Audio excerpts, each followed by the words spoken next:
Assalamualaikum warahmatullahi wabarakatuh. Kita lanjutkan untuk pelajaran kali ini, yaitu pelajaran bahasa Indonesia, dan nanti ada pelajaran PPKN langsung dalam satu video. Dalam pelajaran bahasa Indonesia kali ini kita akan membahas tentang kalimat efektif, dan kita akan berlatih mengenai teks eksplanasi ilmiah. Kalimat efektif, apa itu kalimat efektif? Yaitu kalimat yang mengungkapkan gagasan sehingga mudah dipahami. Jadi, kalimat efektif adalah kalimat yang ketika kita baca itu mudah dipahami. Ciri-cirinya kalimat efektif, yang pertama hemat. Tidak menuliskan kata yang bermakna sama. Contoh kata yang bermakna sama di sini kita lihat ada kalimat para tamu-tamu duduk di kursi. Ya, perhatikan kata para. Apa makna dari kata para? Perhatikan kata tamu-tamu. Apa makna dari kata tamu-tamu? Ya, kata para menunjukkan banyak. Para tamu berarti tamunya lebih dari satu. Para bapak berarti bapaknya lebih dari satu. Para ibu berarti ibunya lebih dari satu. Nah, dan tamu-tamu juga menunjukkan tamu yang banyak, berarti tamunya lebih dari satu. Kalau tamu-tamu adik-adik berarti adiknya itu lebih dari satu. Kita dapat menghilangkan salah satu. Berarti kalimat yang para tamu-tamu duduk di kursi itu kalimat yang tidak efektif. Kalimat efektifnya apa? Ada dua macam. Ya, kita ubah kalimat tidak efektif ini menjadi kalimat efektif. Ya, jadi agar kalimat para tamu-tamu duduk di kursi itu menjadi efektif, yang pertama paranya dihilangkan, berarti tamu-tamu duduk di kursi atau para tamu duduk di kursi. Ya, berarti tamu yang satunya dihilangkan jadi para tamu duduk di kursi, seperti itu. Jadi tidak ada makna ganda. Selanjutnya kita membaca teks Si Kotak Ajaib. John Logie Baird lahir di Skotlandia 13 Agustus 1888. Ia adalah penemu yang pada kesempatan itu untuk pertama kalinya menunjukkan bahwa gambar hidup dapat ditransmisikan melalui pesawat yang sekarang dikenal sebagai televisi. Baik mendemonstrasikan televisi di depan para bapak-bapak dan ibu-ibu di Royal Institute London untuk pertama kalinya pada tahun 1925. Seiring dengan perkembangan teknologi, lalu televisi kemudian terus berkembang hingga menjadi semakin canggih seperti saat ini. Prinsip kerja televisi, ini paragraf pertama tadi ya.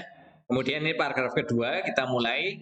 Yang menjorok ke kanan ini, prinsip kerja televisi secara umum adalah mengubah sinyal elektronik dan magnetik menjadi gambar dan suara. Sinyal tersebut berupa gelombang elektromagnetik, yaitu gelombang yang terdiri atas medan magnet dan medan listrik. Gelombang elektromagnet dapat merambat, dipantulkan, dan dibiaskan tanpa media perantara. Gambar yang kita lihat di layar televisi adalah hasil produksi dari sebuah kamera. Pada awalnya, objek gambar yang ditangkap kamera akan diubah menjadi sinyal gelombang elektromagnetik. Sinyal tersebut akan ditransmisikan oleh pemancar ke pesawat penerima pada televisi. Pesawat televisi akan mengubah sinyal yang diterima menjadi objek gambar yang utuh sesuai dengan objek yang ditransmisikan dalam bentuk hitam putih atau berwarna. Jadi televisi adalah sebuah media telekomunikasi yang berfungsi sebagai penerima siaran gambar bergerak beserta suara. Kata televisi merupakan gabungan dari Yunani tele artinya jauh dan bahasa Latin visio artinya penglihatan. Sehingga televisi dapat diartikan sebagai alat komunikasi jarak jauh yang menggunakan media visual atau penglihatan. Penemuan televisi juga dikategorikan sebagai penemuan besar yang mampu mengubah peradaban dunia. Teks Si Kotak Ajaib adalah teks eksplanasi ilmiah karena menerangkan suatu proses yang bersifat ilmu pengetahuan alam. Ilmu pengetahuan alamnya ini berupa televisi, ya, proses terjadinya atau ditemukannya televisi dan proses bagaimana cara kerja televisi. Kita lihat di sini paragraf pertama. Kita ingat kembali ya, teks eksplanasi ilmiah itu dibagi menjadi 3 macam, yaitu topik masalah, deret penjelas, kesimpulan dan pesan atau pendapat pribadi penulis. Ingat-ingat ini ya. Jadi ketika kita lihat di sini teks eksplanasi ilmiahnya itu ada 3 paragraf, maka paragraf pertama itu pasti sebagai topik masalah. Topik masalah di sini apa? Ya, topik masalah di sini adalah penemuan televisi. Ya, penemuan televisi untuk topik masalahnya. Kemudian deret penjelasnya, paragraf kedua, kita lihat paragraf kedua, deret penjelasnya adalah prinsip kerja televisi secara umum adalah mengubah sinyal elektronik dan magnetik menjadi gambar dan suara. Itu saja. Kemudian kesimpulannya, ya, kesimpulannya adalah, ini kita ambil kalimat utamanya saja. Televisi adalah sebuah media telekomunikasi yang berfungsi sebagai penerima siaran gambar bergerak beserta suara. Ya, itu sampai ke kesimpulan. Nah, kemudian kita lanjutkan untuk kalimat efektif dan tidak efektif.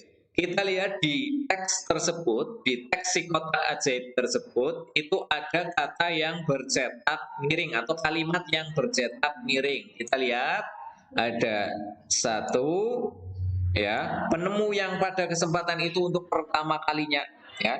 Kemudian yang kedua, di depan para bapak-bapak dan ibu-ibu, itu juga bercetak miring. Kemudian lalu televisi kemudian terus berkembang, itu juga bercetak miring.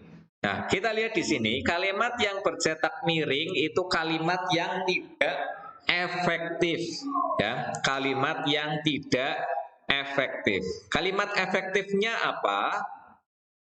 Kita lihat, 1, penemu yang pada kesempatan itu untuk pertama kalinya, ya, penemu yang pada kesempatan itu untuk pertama kalinya.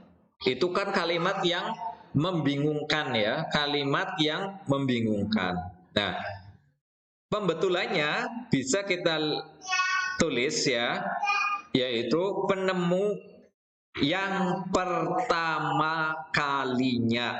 Nah, penemu yang pertama kalinya. Itu bisa kita ganti dengan kata-kata itu. Jadi yang dihapus adalah pada kesempatan itu untuk, ini dihapus ya, pada kesempatan itu untuk dihapus menjadi penemu yang pertama kalinya. Kemudian kalimat yang kedua yang bercetak miring yaitu di depan para bapak-bapak dan ibu-ibu. Jelas tadi seperti yang di penjelasan pertama itu ya. Ada para, ada bapak-bapak, ada ibu-ibu. Padahal bapak-bapak dan ibu-ibu itu sudah jelas, ya. Jelas berarti banyak, tidak perlu ditulis paranya. Maka bisa kita ubah menjadi di depan bapak-bapak dan ibu-ibu, ya, atau bapaknya kita hilangkan 1, ibunya kita hilangkan 1, menjadi di depan para bapak dan ibu. Ya, nomor 2 bisa ada 2 macam jawaban. Kemudian yang ketiga, lalu televisi kemudian terus berkembang. Nah, ini tidak efektif, ya, karena sudah ada kata lalu, ada kata kemudian. Nah, maka kemudiannya kita hapus saja menjadi lalu televisi terus berkembang. Ya, demikian yang bisa Pak Guru sampaikan. Ya, setelah ini ada pelajaran PPKN.